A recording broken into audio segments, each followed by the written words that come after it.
The Arizona Coyotes recently made it official. The team is leaving the Valley and relocating to Salt Lake City. Some see the local economy taking a hit with the loss of the team. Others, they're not so sure. Among those not convinced is Dave Wells of the Grand Canyon Institute. Good to see you again. Thanks for joining us. The Coyotes leaving. How big a deal? Not very much. Just a really small impact on the economy. All right. Economic consequences, you say, are quite modest, small impact, these sorts of things. Explain, please. All right. So we assume, we don't have like full information about this, but for the most part, people's entertainment dollars are relatively fixed. So if you spend like $250 to go to a Coyotes game with a friend, you don't have that $250 to spend on something else. Now, if the Coyotes aren't around, most people are going to spend the money locally on something else. So what we assumed was that, say there are 1,500 like super solid Coyotes fans per game, that they're not going to spend that money anywhere else in the Valley. How would that play out? And we broke them into like three groups. So one group were people, like say 500 of them, just go to the game and they spend all the money on the tickets and the parking and all that. And then we've got about 800 who spend like $25 outside the arena plus the game. And then you've got maybe about 200 people who actually came to the Valley just to see that game. And they spend $400 to spend 2 nights. If you put all that together, along with the fact the visiting team's not here anymore, you get about $17 million of an impact with the multiplier effect, which is 0.004%. But yeah, I get that. And that's 1,500. I would argue that there might be a few more, but we won't do that. But what about things like Canadian visitors who come here? We know that Canadian visitors love Arizona. One of the things they love about Arizona are the Coyotes, the hockey team. They get to watch their Canada teams come down here and play. You've got executives with the Coyotes who are big money folks. You've got players with the Coyotes. They're big money folks. They buy big homes. They pay big taxes. Doesn't that all factor in? Well, that's part of it. We do like an income and an expenditure thing. So I'm focusing on all the income that's coming in because of the Coyotes.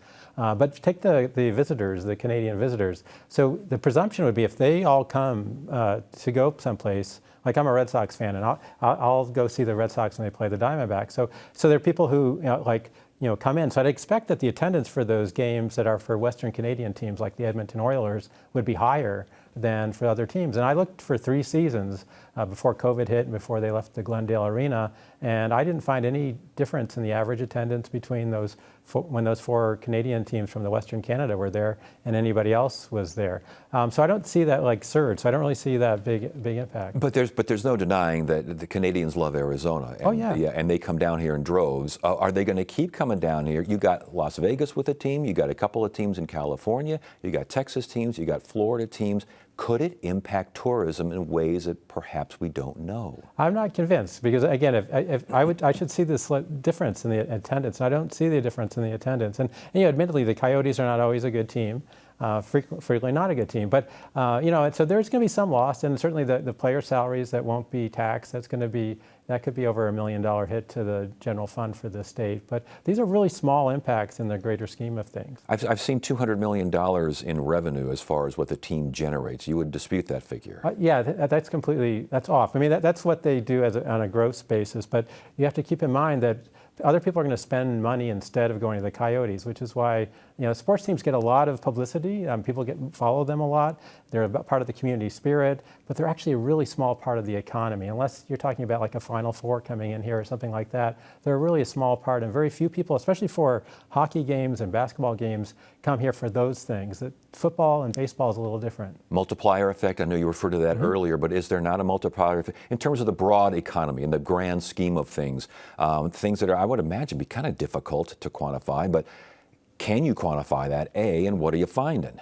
Well, we assumed about a $2.1 multiplier, which means for every dollar the Coyotes contributed, net of other factors that would happen, there'd be another $1.10 that reverberates in the economy.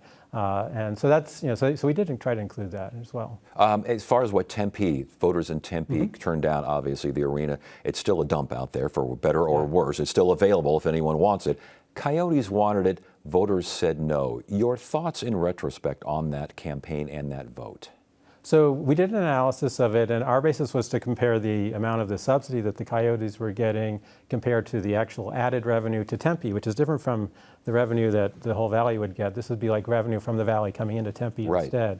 And we found that for every, I think, dollar that the Coyotes generated, that the subsidy would cost an extra $1.70. So we didn't find that that was going to be cost effective. Just didn't bring in enough extra money to Tempe. Would there be such a thing, though, as a developer making it more cost effective, considering what needs to be the remediation over there? Obviously, it's a dump. There's toxicity that needs to be addressed. I mean, are they going to get a better deal there at that intersection? Yeah, I think there's lots of things they can do. One is that they put the whole 46 acres up as like one thing, and they could break that into smaller pieces.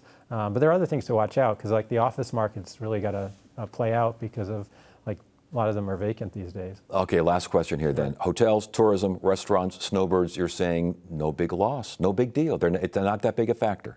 No, just a drop in the bucket for hotels. Again, we have a seasonal factor. We'll still have tourism coming here. People will still go to restaurants. They just don't have to go to a Coyotes game to do all that. Well, they're not going to go to a Coyotes game to do that. Dave Wells, Grand Canyon Institute, thanks for joining us. We appreciate it. Yeah, glad to be here.